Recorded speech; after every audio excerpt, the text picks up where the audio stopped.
Complicated way that schools are funded, K-12 schools are funded. On average, in fiscal year 10, school districts across South Dakota spent about received in revenue about $8,800 per student on average. This is made up of a number of revenue parts. Capital outlay receipts is a way school districts receive money. Special ed receipts, they receive. Other general fund receipts. If there's a weigh station in your school district, you get some of that fine money. If Gail is picked up for speeding in my school district, I'll get some of that fine in my school district. If there's gross receipts on electricity sales in my district, some of that money goes to schools. It's variable, but on average, other kinds of receipts like that were about $1,300. Now the number that we're talking about cutting 10% is made up of these two blocks.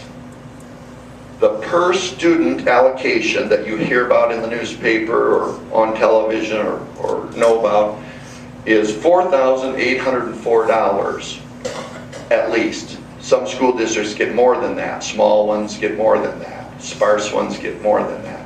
But everyone gets at least $4,804 per student in their per student allocation.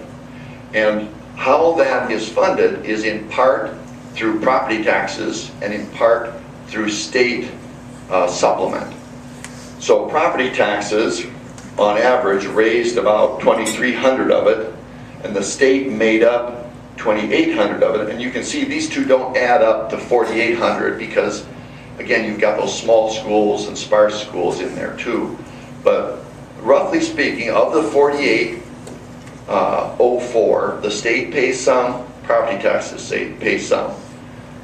What the state is proposing, and my budget proposes, is to cut this share 10%. And the savings will impact both the state share and property tax share. So let me say it another way.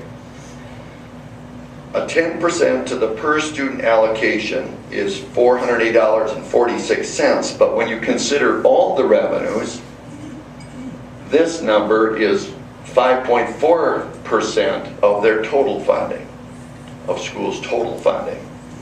And the savings will be in part to the state and in part to property taxpayers. So property taxes will go down 2 years in a row as a consequence of this cut. Many people have said that this cut will just increase property taxes. In fact, just the opposite is true. The reduction in my budget, as I said, 10%, comes in part from the state share and part from property taxpayers' share. If schools can make their case that they should not have this property tax reduction occur, then each district can take that to their voters and say, let's not have property taxes go down in our district. It's too tough. But some districts won't want to do that. Some districts are stronger than other districts. They're more efficient. They have classroom sizes that are optimal. No fault of any district versus another. It just happens that way.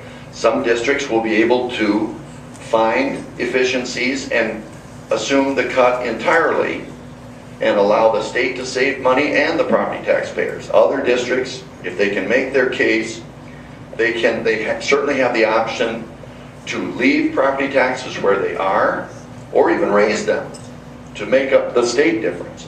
But again, it's a district by district decision because some districts are stronger, some districts are not.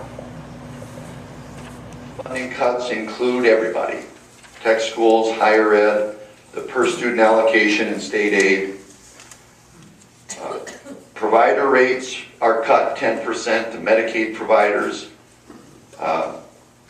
Those rate cuts are seen in part in some of the agency cuts, but also outside the agency cuts. For example, social services will cut provider rates by 10% and then cut the rest of their budget by 10% as well.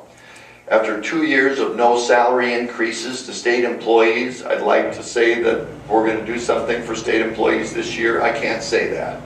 State employees will get no raise for the 3rd year in a row. I have asked every state employee that's in a leadership position to lead by example. I've asked every member of my cabinet to take a salary cut of at least 10%. Jason, who I introduced earlier, is taking a cut of nearly 15%. New cabinet members will make at least 10% less than their predecessors. This will save the state over $200,000 a year. In addition, I cut the total salaries earned by the governor's office by 12%. Another $200,000 per year. That $400,000 total took effect last week. So we're working under reduced salaries right now. The rest of these cuts we're talking about taking effect July 1, our new fiscal year.